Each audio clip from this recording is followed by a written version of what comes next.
पश्चिम बंगाल विधानसभा में ऑपरेशन सिंदूर को लेकर एक खास चर्चा हुई। इस दौरान भारतीय सेना की बहादुरी और उनके द्वारा पाकिस्तान और पीओके के आतंकी ठिकानों पर किए गए सटीक हमलों की तारीफ की गई, लेकिन प्रस्ताव में ऑपरेशन सिंदूर का कहीं पर भी नाम न होने को लेकर ममता बनर्जी पर बीजेपी भड़क गई।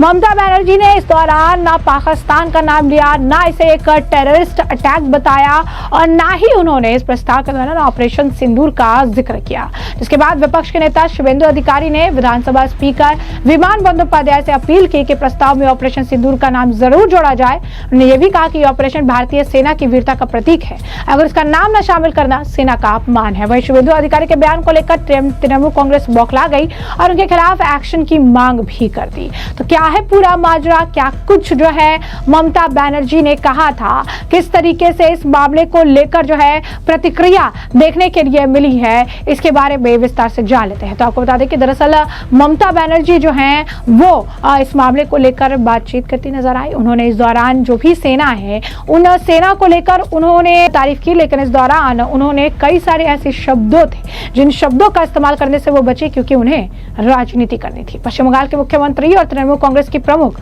ममता बनर्जी ने कहा कि पहलगाम का आतंकी हमला केंद्र सरकार की लापरवाही का नतीजा है। उनकी सरकार ने विधानसभा में एक प्रस्ताव पास कराया जिसमें सेना की तारीफ तो की गई, हालांकि ऑपरेशन सिंदूर शब्द का जिक्र तक नहीं किया गया, जिसके बाद आप कह सकते हैं कि भाजपा विधायकों ने जमकर हंगामा काटा था। ममता ने गंभीर आरोप लगाया कि जब जब चुनाव आता है तब तब भाजपा पुलवामा जैसी घटनाएं कराती है। बहरहाल सैनिकों की तारीफ का प्रस्ताव के पास होने से पहले ममता ने यह भी कहा कि पहलगाम आतंकी हमला केंद्र की लापरवाही का नतीजा था। उन्होंने केंद्र सरकार से पूछा कि आतंकी हमले वाली जगह पर सुरक्षाकर्मी क्यों नदारद थे। ममता ने अपने भाषण में आरोप लगाया कि भाजपा सैनिकों की वीरता का राजनीतिकरण करने की कोशिश कर रही है। केंद्र में भाजपा की विदाई की बात करते हुए कहा कि भाजपा सरकार के चले जाने चाहिए क्योंकि यह देश के लोगों की सुरक्षा के नाकाम है। ममता बनर्जी ने प्रधानमंत्री नरेंद्र मोदी पर भी निशाना साधा, आरोप लगाया प्रधानमंत्री मोदी केवल अपने बारे में विज्ञापन देने में बिजी हैं और आतंकवाद का कोई धर्म, जाति या पंथ नहीं होता, हम इसका समर्थन नहीं करते।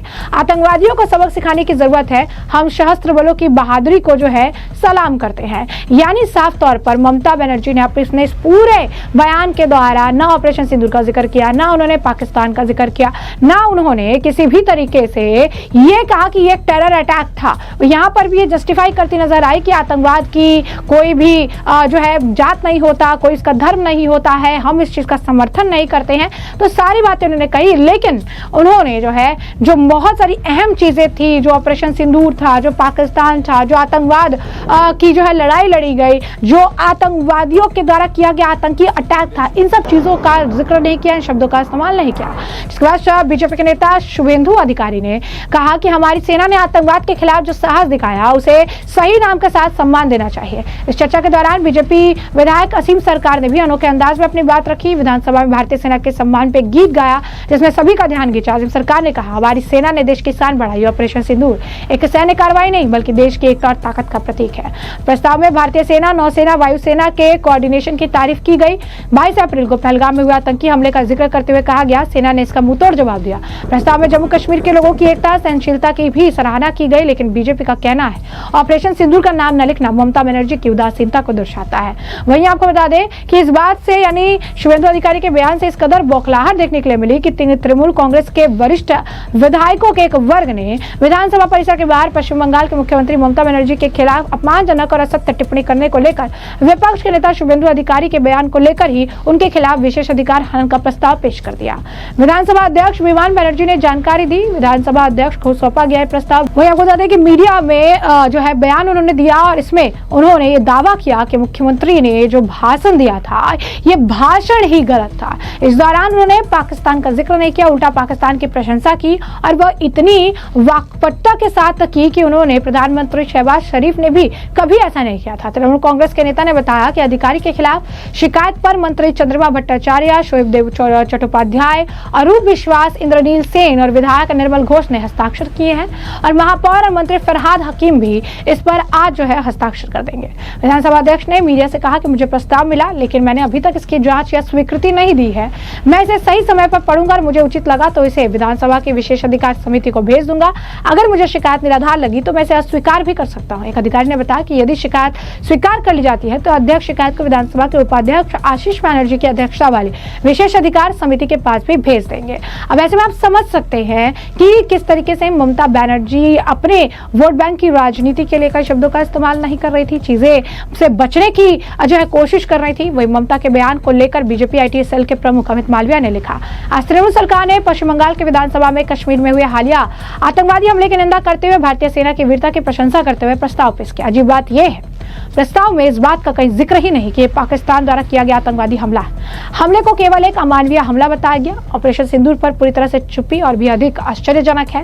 वही मिशन जिसके माध्यम से भारत ने पाकिस्तान पर जोरदार हमला किया, राज्य सरकार ने इस बारे में एक शब्द नहीं कहा। धार्मिक पहचान के आधार पर व्यक्तियों को निशाना बनाने की कोई निंदा नहीं की गई, न ही पाकिस्तान की प्रत्यक्ष संलिप्तता के खिलाफ कोई विरोध किया गया। ये एक ऐसा प्रस्ताव था जिसमें दुश्मन का नाम लेने से परहेज किया गया।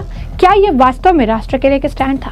वहीं बीजेपी के नेता अग्निमित्रा पॉल का भी इस मामले को लेकर बयान था। उन्होंने कहा, ममता बनर्जी पाकिस्तान की भाषा बोलती हैं। ऑपरेशन सिंदूर का जिक्र जानबूझकर नहीं किया गया।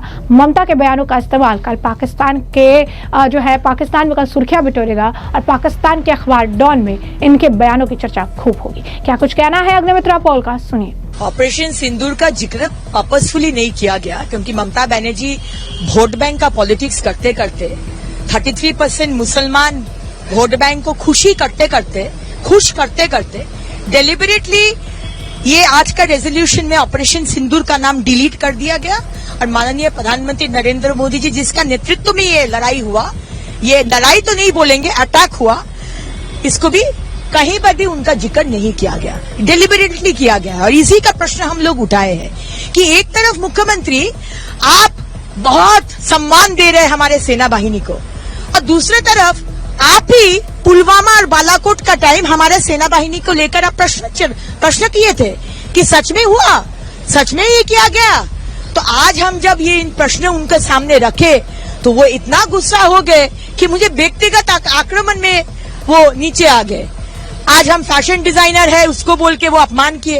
अरे हम बहुत गर्वित फैशन डिजाइनर है, 23 साल हम फैशन डिजाइनिंग कर रहे और मुझे अपमान करके सिर्फ मुझे ही अपमान नहीं, हमारे इंडस्ट्री को जितना मेरा कारीगर, हमारे जो कपड़ा डाई करते हैं, हमारा जरी का काम करते हैं, हमारा जो वीवर है, सबको आप अपमान किए हैं। तो ये ममता बनर्जी जब उनका कोई जुक्ति माने कोई क्या बोले पॉइंट्स उनका गुम हो जाता है, वो उत्तर नहीं दे पाते, तब वो व्यक्तिगत आक्रमण में आप जाते हैं। हम ये प्रश्न रखे थे कि 2008 साल में जब यूपीए का सरकार था और मनमोहन सिंह का वो कांग्रेस सरकार में आप मंत्री थे, जब 26/11 का अटैक हुआ था तो आप बदला क्यों नहीं लिए? आपका सरकार क्यों नहीं बदला लिए? आज आप इतना बड़ा बात कर रहे, आज आप मोदी जी का नाम, तभी तो यही जो मिलिट्री है तभी तो वही मिलिट्री था, लेकिन आप लोग का नियत खराब था, आप लोग का वो माने क्या बोले इच्छा नहीं था। तो ममता बनर्जी क्या बोलेंगे इसमें कुछ नहीं आता जाता। 140 करोड़ भारतवासी को मालूम है आज हमारे महिला का सिंदूर का जो मर्यादा ये हमारे प्रधानमंत्री जी रखे हैं। चुनाव से पहले पुलवामा क्या टेररिस्ट पाकिस्तान जो भाषा में बात करते हैं ना वही भाषा में मुख्यमंत्री बात करते हैं। आज जो वो भाषण दिए हैं वो कल देखिए पाकिस्तान का न्यूज़पेपर डॉन में निकलेगा। ममता बनर्जी पाकिस्तान के स्पोक्स पर्सन है, इसीलिए कुछ दिन पहले पाकिस्तान बोला था कि उन लोग का वेल विशर ममता बनर्जी है। तो आज ममता बनर्जी जिस तरह से बात करते पाकिस्तान का भाषा में, जो वो प्राइम मिनिस्टर नहीं बोल पा रहे, पाकिस्तान का प्राइम मिनिस्टर ममता बनर्जी उसी भाषा में बात कर रहे हैं। पुलिस का बयान नहीं रहेगा और इसमें देखा जा रहा है जो 6 महीना तक एक महिला, उसको एक टीएमसी के माने एक महिला और उसका बेटा जिस तरह से हाउस अरेस्ट आप बोल सकते हैं, जबरदस्ती उनको अरेस्ट करके उनको पोर्नोग्राफिक फिल्म बनाने के लिए जोड़ करना, उनको मानसिक फिजिकल अत्याचार करना, ऐसे कि इवन कि उनका जो प्राइवेट पार्ट्स में एक रॉड घुसा देना। आज इस महिला के साथ ये अत्याचार हुआ है और जो अत्याचार किया है उसके साथ हम लोग टीएमसी के ममता बनर्जी का बहुत क्लोज मंत्री अरूप राय का पिक्चर हम लोग देख रहे हैं।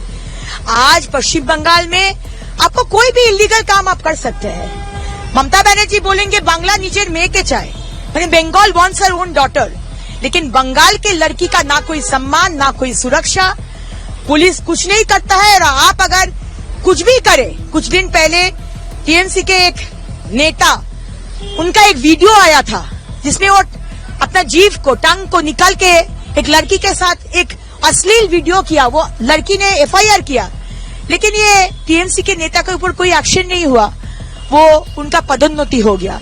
तो पश्चिम बंगाल में अब माने महिला का अत्याचार करे, अपमान करे, सिंडिकेट चलाए, पोर्नोग्राफिक सेक्स रैकेट चलाए, आपको सिर्फ 70-30 का हिसाब में आपको काटमानी सिर्फ भेज देना पड़ेगा, लोकल थाना और कालीघाट, बस सब कुछ हो जाएगा। तो ऐसे में आपने बकायदा जो है सारे बयान सुने हैं, साथ ही साथ हमने आपको जो पूरा मामला है विस्तार से बताया। इस मामले पर अब आपकी जो राय कमेंट सेक्शन में कमेंट करके जरूर से जरूर साझा करिएगा। धन्यवाद।